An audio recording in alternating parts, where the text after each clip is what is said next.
Yes, BCom part third EFM का first paper है project planning and budgeting control. और इस प्रोजेक्ट प्लानिंग बजटिंग कंट्रोल के paper में चल रहा था चैप्टर अपना मेथड्स ऑफ कैपिटल बजटिंग।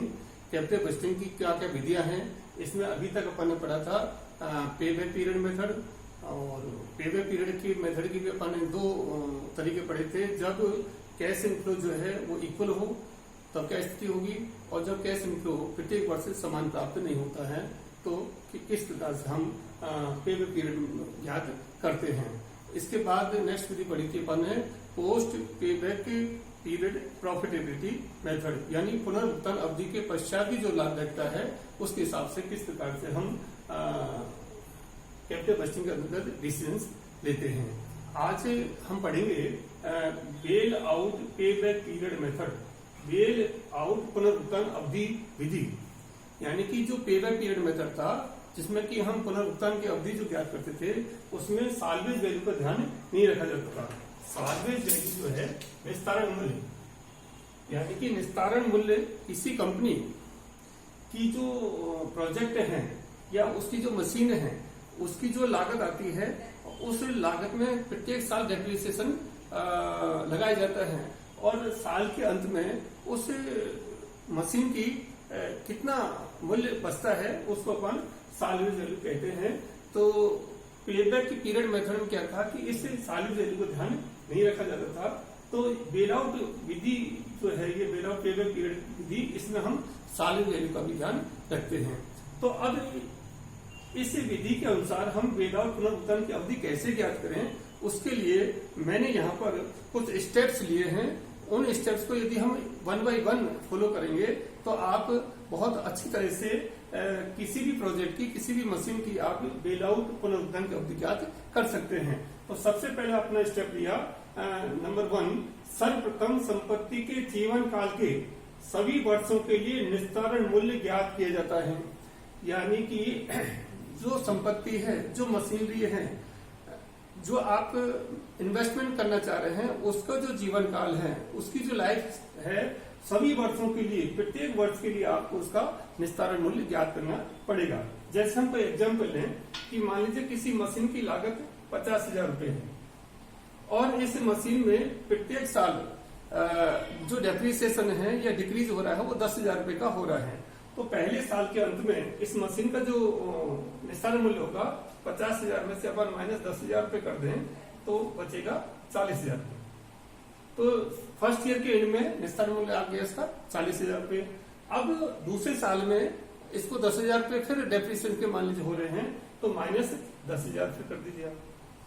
तो इसका जो सॉलिड वैल्यू होगी वो 30,000। इस प्रकार से दूसरे साल के अंत में सॉलिड वैल्यू की आएगी आपकी 30,000। दूसरे साल में मान लीजिए फिर बाद में आपका 10,000 फिर डेप्रिसिएशन होता है तो करते जाइए। कहने का अर्थ क्या हो गया कि जो मशीन में आपने इन्वेस्टमेंट किया है या जो प्रोजेक्ट में जो इन्वेस्टमेंट किया है उससे जो कॉस्ट है उसमें मशीन का जो डेप्रिसिएशन है वो प्रत्येक साल के घटाते जाइए और उसके बाद जो साल के अंत में जो चीज बचेगी वो उसकी सॉलिड वैल्यू की उसका निस्तारण मूल्य माना जाता है। तो ऐसे आपको पहला स्टेप क्या है कि उस प्रोजेक्ट की उसकी जो मशीन है या जो विनियोजित राशि है उसकी आपको निस्तारण मूल्य सॉलिड वैल्यू ज्ञात करना है। नेक्स्ट जो स्टेप आपको लेना है, प्रत्येक वर्ष की आय अथवा बचत नेट कैश इनफ्लो का संचय रूप से योग कर लिया जाता है। यानी कि जो पुनर्भुगतान अवधि में भी आप क्या करते हैं कि नेट कैश इनफ्लो लेते हैं। नेट कैश इनफ्लो कैसे लेते हैं अपन, before depreciation after tax.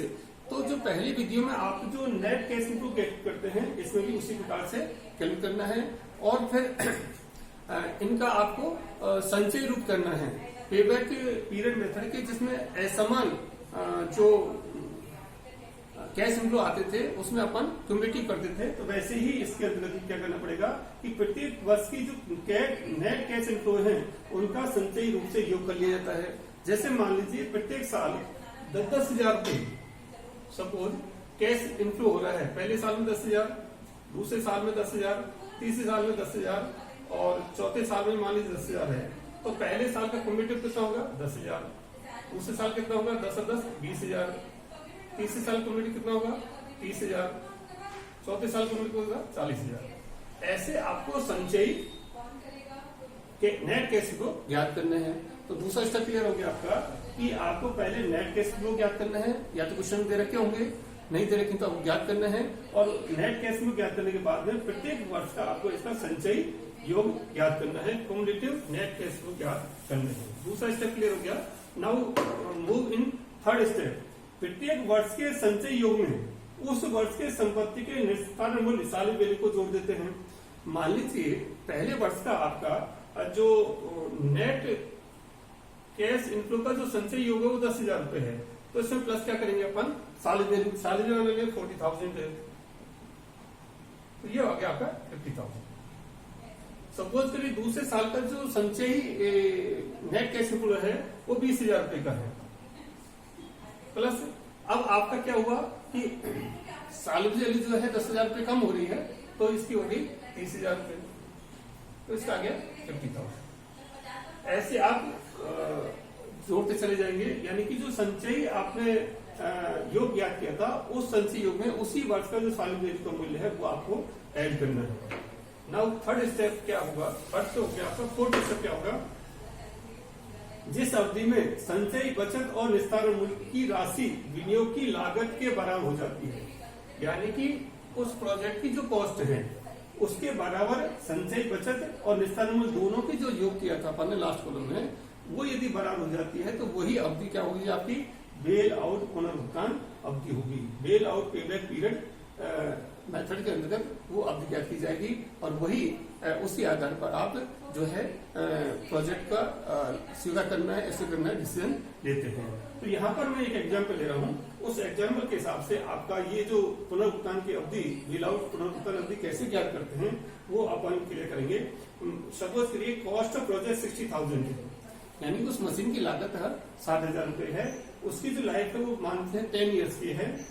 Annual net cash inflow देते हैं 10,000 प्रत्येक साल, यानी कि 10,000 रुपए हर साल नेट कैश फ्लो इस मशीन से प्राप्त होगा। Solid value at the end of first year is 40,000, पहले साल के अंत में दे रखी है 40,000 रुपए सॉलिड वैल्यू। फिर क्या देख रहा है, annual decrease in the cost of project from second year in और वार्स ₹5,000, यानी कि जो डिक्रीज होगी उसकी एनुअल जो डिक्रीज है प्रोजेक्ट की मशीन की लागत में वो 5,000 रुपए हर साल होगा।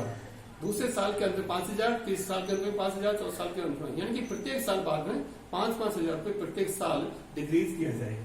तो अब इस क्वेश्चन के हिसाब से अपने को क्या ज्ञात करना है, बेल आउट पेबैक पीरियड ज्ञात करना है। तो इसके लिए अपन क्या करें, एक टेबल बना लें। इसमें तो हो गया ईयर, दूसरे कॉलम ले सकते हैं अपन नेट कैश इनफ्लो, ठीक है। तीसरे कॉलम में ले सकते हैं अपन इसका संचय योग क्युमुलेटिव, चौथे कॉलम में ले सकते हैं अपन सॉलिड वैल्यू, और लास्ट कॉलम में जाता है अपन 1, 2, 3, 4, और ये आ जाएगा 3 + 4 का टोटल आ जाएगा 500 कॉलम, ठीक है। संचयी मूल्य और सॉलिड वैल्यू का जो टोटल आएगा इसमें, इसके अंदर इसमें क्वेश्चन फर्स्ट ईयर है, नेट कैश फ्लो कितना दे रखा है आपको, प्रत्येक साल 10,000 रुपए का है, पहले साल में 10,000,